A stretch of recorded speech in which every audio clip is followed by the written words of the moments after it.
আপনারা জানেন আপনাদের বাংলাদেশ পুস্তক প্রকাশক জেলা এই নির্বাচনী বোর্ডে আমাকে চেয়ারম্যান নিযুক্ত করা হয়েছে। আমার সাথে দুজন ভাইকে দিয়েছেন আমাদের মোর্শেদুল আমিন ফয়সল ভাই, যিনি আমাদের চৌমনি ব্যবসায়ী সমিতির সভাপতি এবং আমাদের একজন সিনিয়র শিক্ষক এবং হাই স্কুল।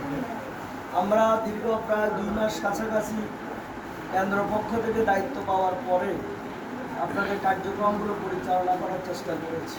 আজকে সর্বশেষ আমাদের এই নির্বাচন অনুষ্ঠিত হয়েছে। এই নির্বাচনী কার্যক্রমে আমি সকল প্রার্থী এবং সকল ভোটার সকলের সার্বিক সহযোগিতা পেয়েছি আলহামদুলিল্লাহ। আপনাদের সকলের এই সার্বিক সহযোগিতার কারণে আজকে একটি সুন্দর নির্বাচন আমরা উপহার দিতে সক্ষম হয়েছি। আমরা আল্লাহর কাছে কৃতজ্ঞতা প্রকাশ করি এবং আপনাদের সবাইকে ধন্যবাদ জানাই। আমি ধন্যবাদ জানাই আমার সাথে যারা ছিলেন, ওনারা সার্বিক সহযোগিতা করেছেন। আমরা যাদেরকে প্রধান প্রিসাইডিং এবং সহকারী প্রিসাইডিং করেছি, ওনারা আজকে অত্যন্ত কষ্ট করেই এই নির্বাচনকে সুন্দর সুষ্ঠু অবাধ করেছেন এবং আমাদেরকে সহযোগিতা করেছেন। আমি ধন্যবাদ জানাই।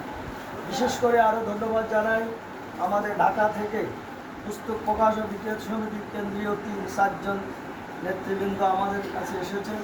গতকাল রাত্রে থেকে পর্যন্ত ওনারা অনেক কষ্ট করেছেন, অনেক সংগ্রাম দিয়েছেন এবং আমাদেরকে সার্বিকভাবে সহযোগিতা করেছেন। আমি নির্বাচন বোর্ডের পক্ষ থেকে ওনাদেরকে ধন্যবাদ জানাই এই স্কুলের প্রধান শিক্ষক এবং অন্যান্য শিক্ষক কর্মকর্তা কর্মচারী সবাইকে, যারা আজকে সারাদিন আমাদেরকে অত্যন্ত সুন্দর পরিবেশে ভোট নেওয়ার জন্য সহযোগিতা করেছেন। প্রধান শিক্ষক বারবার এসেছেন, কিন্তু স্যার আমাদের এটার সাথে সম্পৃক্ত ছিলেন।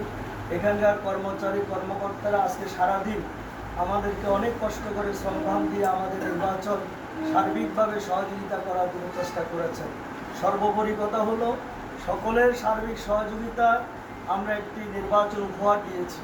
কতটুকু ভালো করেছি মন্দ করেছি সেই বিচার আপনারা অবশ্যই করবেন।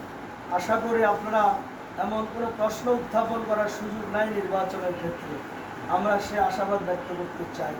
পাশাপাশি আমি এতটুকু বলবো, এই নির্বাচনটি যেভাবে আমরা সুন্দর সুশৃঙ্খলভাবে শেষ করেছি, এখন থেকে আপনারা সকলেই সম্মিলিতভাবে নোয়াখালীর ঐতিহ্য, নোয়াখালী পুস্তক প্রকাশকের যে একটা ঐতিহ্য রয়েছে চৌমনি 22 দিন এবং সারা নোয়াখালী, আপনারা এই ঐতিহ্যটা বজায় রাখবেন।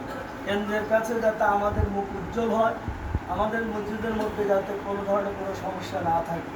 আমি সবাইকে বলবো যে আপনারা সকলে একে অপরের কাছে কাঁধ মিলিয়ে যে কোনো সংগঠনের নির্বাচনে কেউ বিজয় লাভ করে, কেউ পরাজিত হয়, কিন্তু এখন থেকে আপনারা সকলেই ব্যবসায়ী। আপনারা যারা নির্বাচিত হয়েছেন তাদের প্রতি অনুরোধ রাখবো, যারা পরাজয় বরণ করেছে তাদেরকে আপনারা সাথে নিয়ে এই পুস্তক প্রকাশক বিক্রেতা সমিতি নোয়াখালী জেলার কার্যক্রমকে আপনার সামনের দিকে এগিয়ে নিয়ে যাবেন। সকলের সম্মিলিত প্রচেষ্টা থাকলে ইনশাল্লাহ আমাদের নোয়াখালী আরও কেন্দ্রের কাছে সুনাম অক্ষুণ্ণ থাকবে ইনশাল্লাহ। আমি আর কথা না বাড়িয়ে আপনাদের সবাইকে আবারও ধন্যবাদ জানিয়ে মোবারকবাদ জানিয়ে আমার কথা এখানে শেষ করছি। আল্লাহ হাফেজ।